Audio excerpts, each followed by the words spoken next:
வணக்கம் மக்களே. இப்போ நம்ம எங்கே போய்கிட்டு இருக்கோம்னு பார்த்தீங்கன்னா, வீட்டுக்கு வேலைக்காக லோனும் வாங்கியாச்சு, கடனும் வாங்கியாச்சு.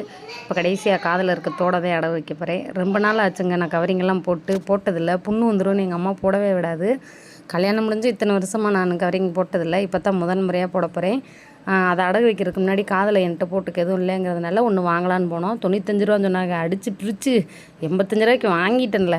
வாங்கி காதில் மாட்டியாச்சுங்க. அதுக்கு நாள் நிலை பார்க்க போயிருந்தோம். நான் கல்யாணத்துக்கு போயிருந்தேன்ல. இப்போ நிலையெல்லாம் வீட்டுக்கு ஒரு நிலை, 2 ரூமுக்கு நிலை, அடுப்படிக்கு நிலை, ஜன்னல் எல்லாமே சேர்த்து பார்த்திங்கன்னா 1 லட்ச ரூபாய் கிட்ட சொல்லிட்டாங்க.